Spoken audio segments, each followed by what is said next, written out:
What's going on, everybody? BobbyFi back with my man Eric Sheets-Haber, and I think it's for me. I told Sheets today. I tweeted it out. It's DFS time again. I'm ready to get back into it. There's a lot of horrible things going on in the world, which we're going to kind of avoid talking about right now. Just it's brutal. The only thing I do want to say about that is that to lump all the rioters, protesters, and looters together is very unfair, and it's. I hope that we all come to let's just stop burning this country to the ground. Let's try and find some middle ground at some point. But getting away from all the horribleness, I want to get back into DFS. I'm not going to be playing as much poker anymore, and we have reason to think the NBA might be coming back soon, at least soonish. 2 months, that feels soon, and we have reason.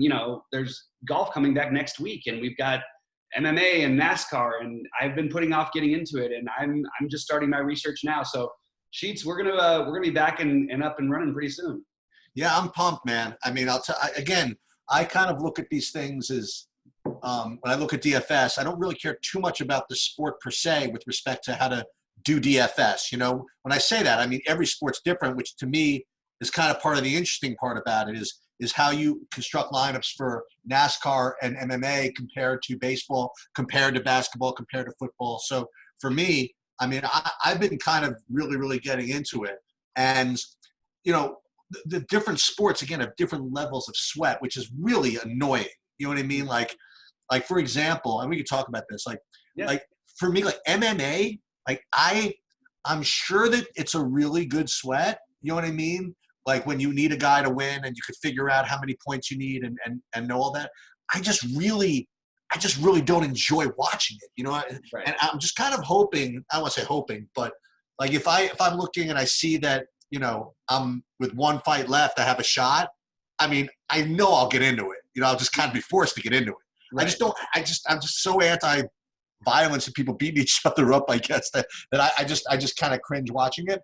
But if I could just kind of detach myself from that, remember that these are just kind of like betting interests and forget that they're real people, I should be okay. Right. And the car racing, I mean, I've really gotten into it, both from a DFS perspective and an information aggregation perspective. I really like looking at a lot of the content out there and seeing how people, construct things and how they analyze cars. And I don't know how to analyze a car, but given that I know that certain cars are going to be pretty good, I'm really getting pretty decent at constructing lineups to reflect that. And the sweat of NASCAR, I think, is awesome. I really do. Like, I don't know much about how to figure out which car is the best, but given the fact that I'm going to make a lineup, I think the sweat is amazing. Because for me, it's like 3 hours and it's nonstop, and it's never over. Like it's you can feel as though you've had locked up, and then in that last lap you can get into a 100-way crash and lose all your money. And likewise, you could be sitting there in fourth, needing a win, and think you have no chance. Next thing you know, the one or the two guy go after each other. They ended up knocking both of each other out of the race, and you just inherit the win. You know what I mean? Yeah. So I think it's actually a really cool sweat. Well, the thing that stinks a little bit is that it is a little bit tie prone with respect to being able to get a unique lineup as far as DFS goes, and MMA is like worse. But what you're going to have to do is you're going to have to get me pumped up for golf, okay? Because I've played some slates in golf, and I just think the sweat is torture. Like over a 4 days of rooting. You know what I mean? I kind of like the way I maybe I'm wrong about this. You tell me what you think. I kind of separate it into like two different slates. Like the first slate is the first 2 days, like just to get to the cut, right? So if you can get your 6 guys or however many it is to the cut, then it's almost like 2 different slates. Then I've survived the first slate. Then maybe I could start rooting in the second slate. I don't really know. So you're gonna have to get me pumped up for golf. I think it's really entertaining, really interesting. I'm actually really into it as a viewing sport, which I never was in my entire life until the last couple of years. I think I've actually turned the corner from being a person who actually was good at aggregating information about golf, and I could talk about it eloquently, to where I actually understand the information myself now. Well, that's awesome.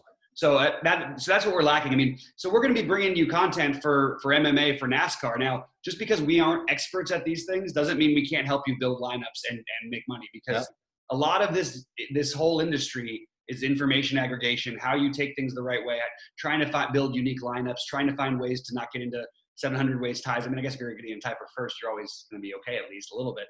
But in general, like there's a lot of strategy that we can use that we've learned in a lot of other sports that we can help with in these games. And honestly, like, you don't need to be the expert at everything. You can be a person who's good at understanding who else is really good and understands things. I always use Potts, Cheese is good as an example. Stevie would be one for NASCAR. I even was putting out feelers, and obviously Draft Cheat's been on fire in MMA. These are people you want to listen to. I'm not going to say that I know more about these sports than I am. It doesn't mean I won't have a unique way of building lineups that might even, might have a way of even countering some of the things that they're going to do. So we're going to talk about it. I'm not going to sell myself as a complete expert on that yet, but what I am an expert at is DFS in general. And Sheets is a great information aggregator, and we're going to do our best to get you guys the best information we can for those sports that we may not be as high on. But I do think golf is one that we do have, and we'll have some guests come on when, later on when we have the site up and we have the shows going and everything on a regular basis. Anyway, so I'm sort of rambling, but I wanted to mention one other thing. I will be back with the RotoQL people, also doing shows with them. They're going to be doing stuff with us. So like, it's, it's a good little, it's more general sports betting that we're going to be focusing on, but I think that's going to sort of transition, and we'll balance it out with a lot of DFS content as well. So just wanted to keep you guys abreast of that situation. That's what's sort of happening. Anyway, Sheets, I sort of stole it from you over there talking about my stuff. So no, nobody cares about me. Anything to add on? I'm just, guys, for those of you who are listening, my goal, seriously, this may, Bobby may disagree, whatever, but my entire reason for living with DFS the last 3 months, since Gobert came out and since basically sports shut down, my goal in this part of my life is solely to get Bobby interested in DFS again. It's taken so long because, quite honestly, I was just getting really good at it, but Bobby's still just a stone expert. And unless Bobby's like really into it, then it's just kind of hopeless. You know what I mean? So like for the first like month of quarantine, he didn't even want to know from anything. I'm slowly but surely trying to get him involved in getting back into sports. We're never going to have sports again. We're never going to have this. We're never going to have that. I'm like, dude, you got to get pumped. You got to get into it. And I finally just backed off. I'm like, listen, Bobby will come back when he's ready, right?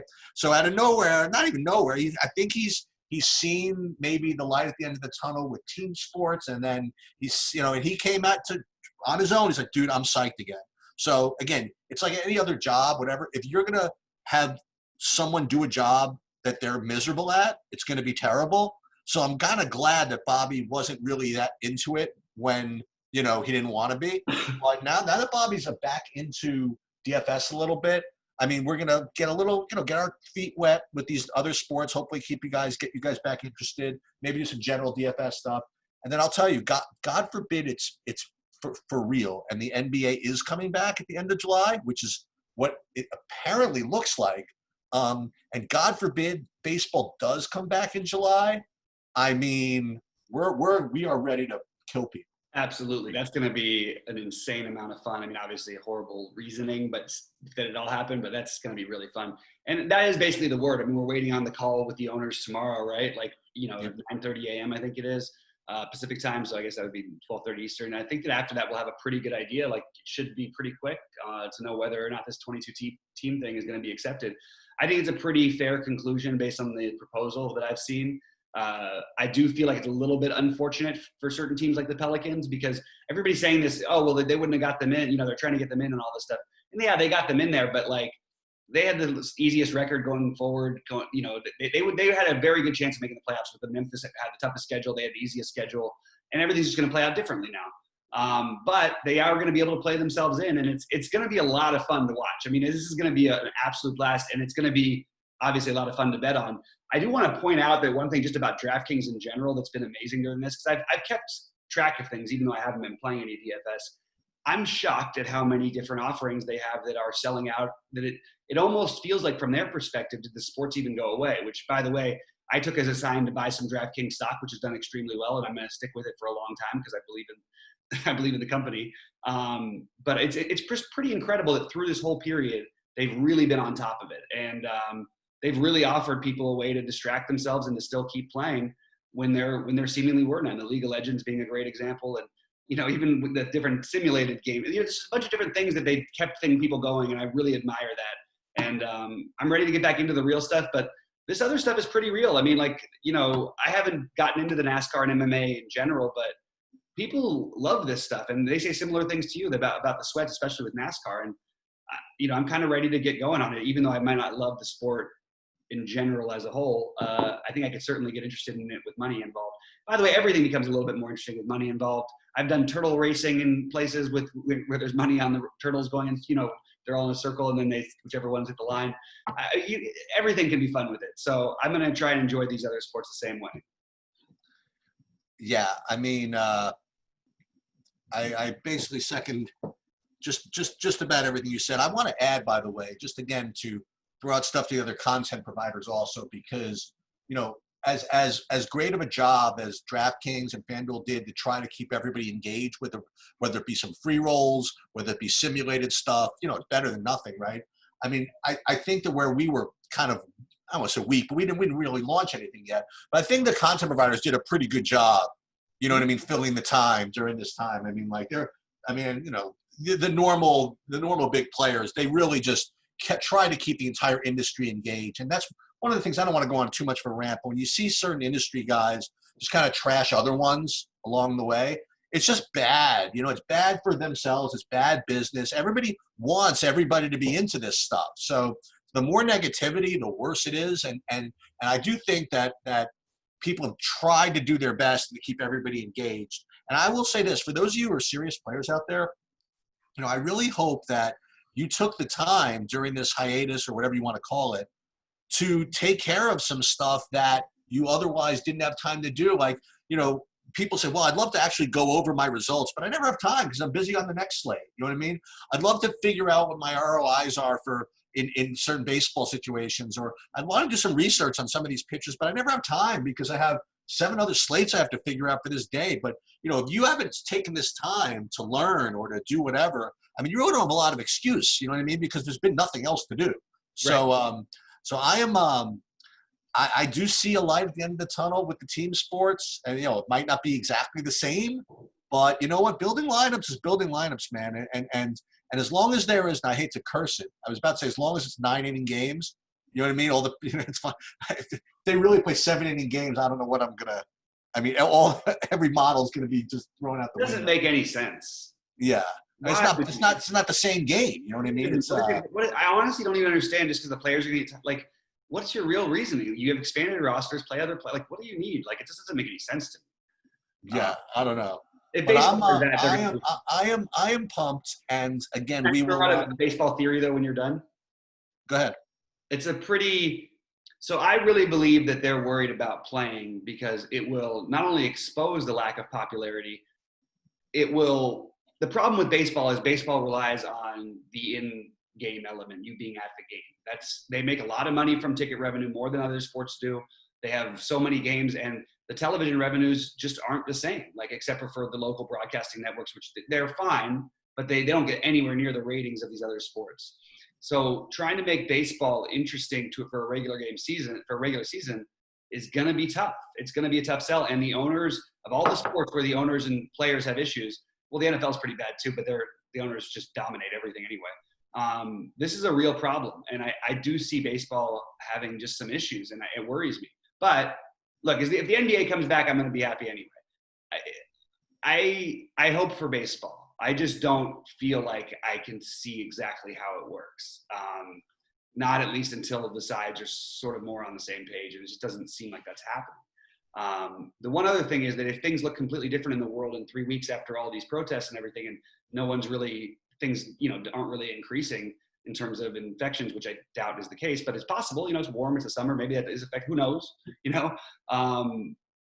Maybe then they do open things up a little bit for baseball, and they talk about having certain numbers of fans in games. And to me, that's almost what baseball has to do, because I just don't think they can rely on television revenue for a sport like that unless they change. 7-inning games might be something to make it shorter, but there's better ways to make the game shorter than that, and they've already started doing it. But I don't know. I just think there's a lot of issues with baseball. I will tell you this about baseball. So during this entire quarantine, there's been the opportunity to bet on push-ups, right? There's been the opportunity to bet on COVID deaths, right? Let's call it what it is. People have been betting on all this stuff, and I just stay out of the way of stuff like that. I've never bet on politics. I've never bet on anything like that. I just haven't, right? I finally made my first kind of offbeat bet, okay? And I really hope I lose, but I don't think I'm going to. I do have $20 with Draft Cheat on the fact that there'll be no baseball by July 4th. He was coming out like saying, though, definitely baseball July 4th, slide into my DMs, whatever it is. I'm like, you know what? I'm in.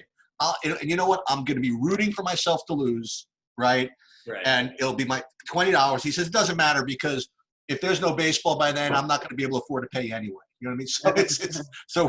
So that's my one. I just think the baseball just always seems to have it wrong. You know what I mean? Yeah. So we've seen this before a number of times, and while the NBA's had their fair share, they've certainly learned the most and are certainly working together the most, it seems like, of all these groups. So I do think we can expect also, I mean, it's not going to be, we're not that far away from football season, by the way. No. And I think you're going to see a very different thing happen in football than what you see in other sports. I think you're going to see fans in games in certain parts of the world and not in other parts of the world. And I think that's really? I mean, or they're going to have to play the game teams outside of certain areas. I just can't see in Dallas them not having fans at games. Oh, no, I was saying the opposite. I was saying there are going to be fans in all stadiums. I don't see the Rams jumping back into saying, hey, let's all get in the stadium together. I mean, the LA has already announced they won't have any live events till at the end of – that's the plan anyway, till the end of 2021. I'm sorry, till the end of 2020, spring of 2021. But, again, that was earlier. A lot's going to be seen in the next few weeks to a month just with what happened with, you know, basically all these people gathering together. And while things are certainly spiking, it doesn't look great at the moment. It doesn't look also as awful as you might expect. So, well, not to digress too much into COVID stuff, but you know what? I mean, not that I was rooting for this whole thing, but I'll tell you this: if there is no major spike within about what do we give it, 2 weeks, right, for everything to manifest? It can be longer as the problem. So I would say we're really knowing the next 3 weeks to a month, but right. 2 weeks. So if there is no big spike in the next 3 weeks, I'm going to find it very difficult to justify a lot of continued restrictions, if you want to know the truth. And it's and people are like, well, who the hell are you? Well, I'm one of the more cautious. So if it's going to convince me that maybe things were a little went overboard, believe me that the NFL is going to be rolling out those stadiums. Yeah. But I just want to point out that the one other counter, the only problem with all that is that if, like almost every other disease, although even we've been told that it shouldn't necessarily affect this as much, like every other disease during the warmer times are going to be less prevalent. Yeah. So the problem is what if people are contracting diseases and it doesn't happen, it doesn't whatever, inflict them till the winter. I'm just saying I'll feel better once this whole year's over, and that's when I'll know. But I do agree with you that it's on some level, like in the next 3 weeks, if there isn't a giant spike, I'm not going to go back and say, oh, we were all crazy. I'm going to go back and say, okay, well, maybe we do need to ease off all of this stuff. Why are we restricting everything right now? But again, the point is, I'm not even. We talk about this sometimes. We talked about DFS stuff. When I said, okay, I like this guy and I'm a chalk guy, so I'm going to figure out a way to fade myself. I don't really care what I'm going to think. I'm going to care what other people are going to think. And I just know that if it's going to affect me in that way, I just know that since I'm one of the more cautious as far as that stuff goes, that people have just been, that have billions on the line, there's just going to be a full giant stadium. There just is. We'll see. No, I agree. You have to just take into account the fans really mattering to go to games. And to be honest, they were having enough trouble drawing fans in LA anyway, even with a good team. And are the Rams still in LA? I keep forgetting. Get out of here. I was supposed to have season tickets this year. Okay. They have a new stadium this year? Right before the lockdown was the day after the lockdown, I was supposed to go do the stadium tour. And I was bringing my friends because they were going to give me the season. I was going to buy 8 season tickets. Where is the new stadium? It's like, I don't know how to explain exactly it's in, is it right near where Hollywood Park used to be, I think, isn't it? Oh, is that right? It's in that area? Let me just, I don't actually, you know what's funny is I should know that off the top of my head, and for some reason it's escaping me right now, so I'm just going to let that one slide. But I sort of gave up on the chance of even live sports happening just because so I all this. But and also like what's the part of the reason I was doing it was for the value. Like I mean, me and Grant got in there when they were talking when the Rams moved to LA. If you were one of the first 100 people to sign up for this thing, you could have this option for these season tickets that kept going. So we've had. Is that right? So yeah, to get great seats in the new stadium would have been great, but I don't think anybody who owns season tickets anywhere should be renewing anything, because even if things do continue, there is going to be, at least with some people, a fear factor for going out, and there is going to be all of those tickets are going to be worth a little bit less, and they're going to be selling for cheaper and cheaper every year. That's just my take for the next few years. In some ways, that's the one positive spin I'll put. I think it's going to be a lot cheaper when we can go to sporting events for a lot of people to go. Yep. So, kind of a reach for a positive, but all right, guys, we just wanted to touch base with you and stay there. We got to jump over to do a few other things, but we do have our site, True DFS. Look, it's not put together completely yet. You're welcome to check it out, truedfs.com. We are still working on getting it done, but for right now, you can at least watch the videos of the stuff we're doing daily, as you can on my YouTube channel. We have our Twitch channel starting again. It'll be True DFS as well. And just stay tuned for all that stuff. When the big sports come back, by the time basketball's back, we'll be up and ready to go with all this stuff. So for me, that's about it. Sheets, anything for you? Sounds good. All right, guys, take it easy. For Sheets, I'm BobbyFi saying stay safe and good luck. All right, sounds good. I'll see you in a bit.